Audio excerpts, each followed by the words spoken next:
By the end of this video, I will have eaten way too much raw honey. Is there such a thing? I guess everything in moderation. Spoon number 1. You want to buy raw honey for all of its awesome health benefits. Unfortunately, there is a massive chance that what you are buying is in fact fake. And worst of all is it's probably a bunch of high fructose corn syrup, rice syrup, or some sort of syrup that's not good for you at all. All right, so I'm gonna quickly tell you about the corruption in the honey industry, and then I'm gonna give you some awesome tips to keep you from being a victim, because I don't want that. This is from 2011 testing, but unfortunately things have not changed. So hear me out. Testing done at top grocery stores showed 76% of samples were simply not honey. The pollen was gone, filtered out. The number was higher in other samples, such as 100% in certain drugstores and 77% of certain big box stores. And see, the problem with filtering out the pollen is you don't really have honey anymore. That's where all the good stuff happens, the enzymes, the antioxidants, the nutrients. And the other problem with removing pollen is it becomes impossible to know whether honey is coming from legitimate sources, and it can be adulterated with whatever sugary syrup works best, among other things. The world's largest honey producer is China, although it often comes to the US by way of other countries. Regardless, between 2007 and 2019, Asian honey exports more than doubled, but the number of hives only increased by 6%. And some of this imported honey has been banned in Europe due to contamination with antibiotics and heavy metals. So bottom line, if you go to the grocery store and the honey says raw or even pure or whatever, don't get excited because it's probably still fake. So since you're not going to be in a lab testing your honey, here are the next best things that you can do. Number 1, ignore the at-home tests that you see on social media. These are tests that supposedly verify whether or not honey is real. For example, if you take a drop of honey and it stays a drop on your finger and doesn't spread, it's supposedly real honey. Or it's supposedly real honey if you put a drop in a glass of water and it immediately sinks rather than immediately dissolving. Sorry guys, but adulterated honey can easily be engineered to mimic the physical properties of raw honey. I'm sure we can all think of some sugary sweet syrup or candy or whatever it was that we ate as a kid that we gotten on our hands and it stays in a perfect little drop or whatever. So don't rely on these tests. Now let's talk about where to buy honey. This is possibly the most important tip I can give you, and that is to buy locally. Get your honey straight from a beekeeper or from a farmer's market or from something you've Googled that's local. Avoid honey coming from far away, especially when sourced from multiple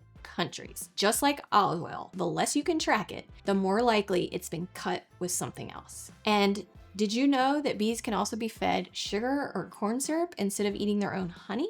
It might be to keep the bees from dying. I mean, that's valid sometimes, I suppose. I'm not a beekeeper, so I don't know too much about it. But if you buy directly from someone, you can ask them about this too. A healthier bee is always going to be one that's eating their own honey rather than some processed sugar. Expiration. Really, raw honey does not expire. It has a low moisture content, high acidity, and bacteria don't like that, and natural antimicrobial compounds. So even if you open it, if you screw the lid back on and have it preferably in a cool, dry place and don't use dirty spoons to get your honey out, it will be fine. So a jar of honey with no expiration date is actually a great sign. Corn syrup, on the other hand, if the honey has been adulterated with this, will only last maybe 6 months to 2 years or so once opened. So you're gonna see an expiration date. It's time for a honey break. New spoon.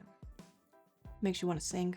Next up, cappings. Buy honey with a layer of cappings on top. Cappings are a mixture of pollen, propolis, and honeycomb fragments that haven't been filtered out of the honey, which is a good sign that it hasn't been ultra filtered. Honey is dense due to its high sugar content. The cappings are less dense. So if they haven't been filtered out, they're gonna naturally rise to the top during storage. And so you will see a little layer on the top. Great sign. Special wording and ratings. 100% raw is good to see on the jar, but it means nothing. Anybody can put this on their jar. There's no certification that has to be passed to use this wording.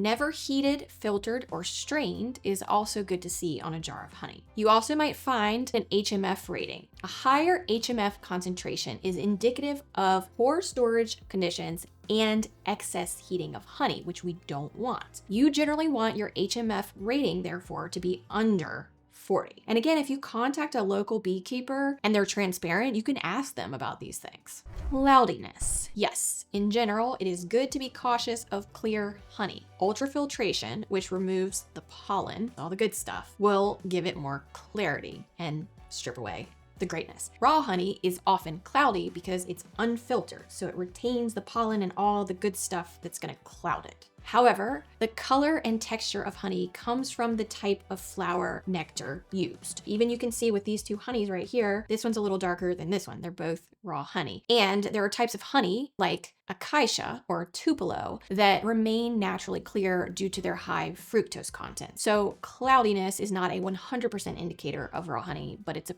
pretty good sign. Well, and also honey can be adulterated and still be cloudy. So watch out, but watch out more for clear honey. Next up, crystallization. A truly raw honey will crystallize at some point, but some take much longer to crystallize, particularly those with more fructose than glucose, which slows down crystallization. Those high in fructose can take months to years. If you want to check your honey's crystallization, you could try storing it at a cooler temperature, and then crystallization is typically going to happen faster, but it could still take months to years depending on the type of honey. And if your honey crystallizes, it's no big deal. Put your jar in some warm water and gently warm it. I say gently because even a little bit of heating can start to destroy many of the beneficial components that we want to get from our honey. And with that said, sorry, but don't put your raw honey in hot tea because it's gonna kill everything.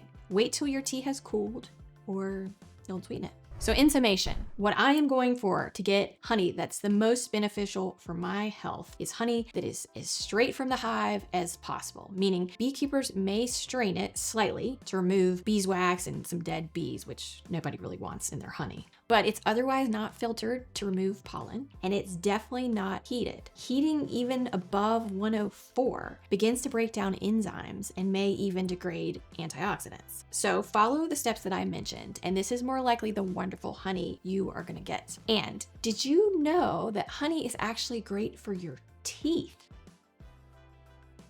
Wouldn't you hate to be eating it, thinking it was raw honey doing good for all the bacteria in your mouth, and it was actually corn syrup doing essentially the opposite? That'd be pretty sad. I love honey, real unprocessed honey, that is. I don't care about the clearness and smoothness. Fun fact, I actually did not like honey until I finally had the real stuff. But now I could seriously eat my body weight in this. And I do actually eat raw honey pretty much every day. Sometimes I don't, just because I feel like I need to back off a little bit. I love it. When else can you buy something this sweet that has antioxidant properties and was spit from one bee's mouth to another and is used to sterilize beehives? Bees and honey are just cool.